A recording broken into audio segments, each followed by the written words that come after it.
서기 1593년 2월 선조 26년에 행주산성에서 일본군과 전투가 있었습니다. 이를 우리는 현재 행주대첩이라 부르고 있습니다. 이 행주대첩을 전체적으로 지휘한 사람은 바로 권율 장군이었습니다.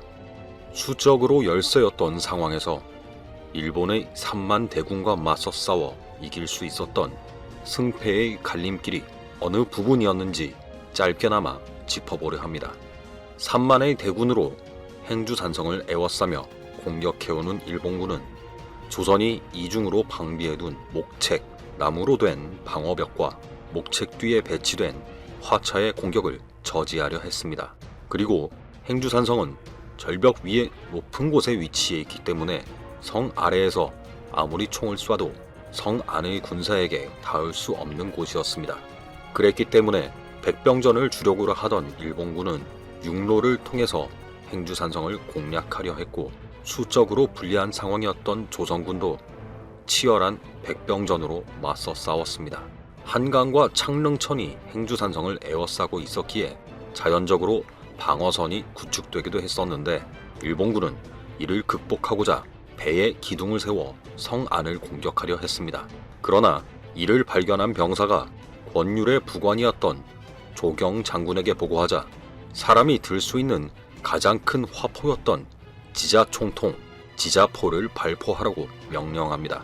당시 조선의 화포 중에서 두 번째로 큰 화포인 지자포의 강력한 화력은 일본군의 팔다리를 떨어져 나가게 할 만한 위력이었습니다. 그러나 전투는 길어지며 새벽을 넘어가고 있었고, 조선의 군사는 주력으로 하는 화살마저 떨어져 가고 있었습니다. 그렇게 새벽 5시를 넘어가면서까지 조선과 일본은 치열한 공방전을 펼치고 있었습니다. 일본군은 목책을 공략하려 여러 번 시도했지만 그 많은 군사를 가지고도 쉽게 공략하지 못했습니다. 그러면서 목책이 없는 방향의 언덕에서부터 공략을 시도했고, 이 방향을 지키던 승병들에게 저지당하는 듯 하다가 끝내 이곳을 뚫고 성 내부에 들어오기도 했습니다.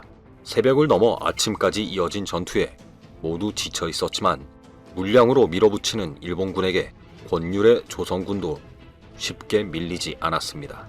당시 화살이 떨어진 조선의 군사들은 민간인 부녀자들이 치마를 이용해 돌을 날라 도와주며 투석으로 맞서 싸웠다는 이야기도 유명한 부분입니다.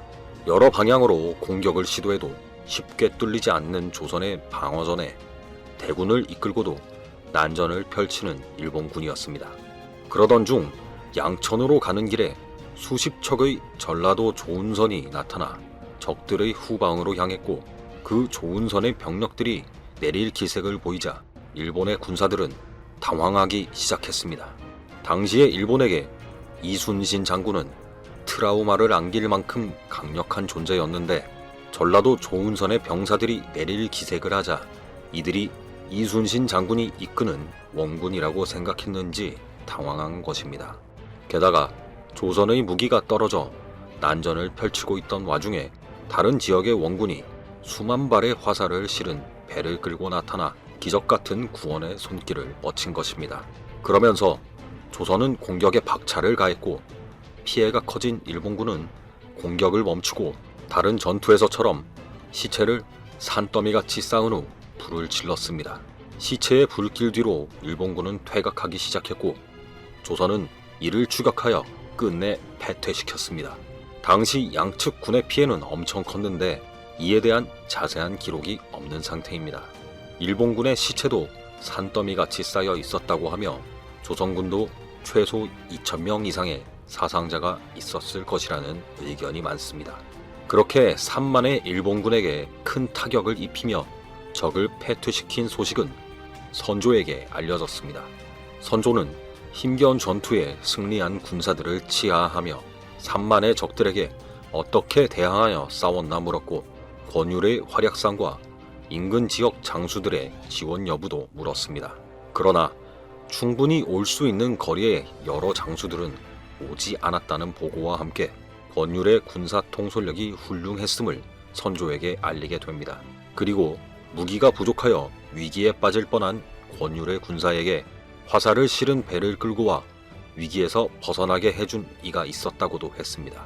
그자는 선조실록과 선조수정실록의 내용이 달라 혼란스러운 인물이었는데 당시 전라수사였던 이빈이라는 기록과 이빈을 경기수사라고 기록한 내용이 달라 그렇습니다. 그러다 보니 선조실록의 행주대첩 관련으로 일관되게 나오는 충청수사 정걸이라는 설이 더욱 유력하게 전해지는 상황입니다. 이빈과 정걸, 이 두 사람 중 수만 발의 화살을 가져와 전쟁의 판도를 바꾼 이는 누구였을까요? 그리고 행주대첩은 권율 장군 혼자만의 공적이 맞는 것일까요? 이 행주대첩에 관한 이야기는 다른 이야기에서 계속됩니다. 구독해 주실 거죠? 부탁드릴게요. 감사합니다.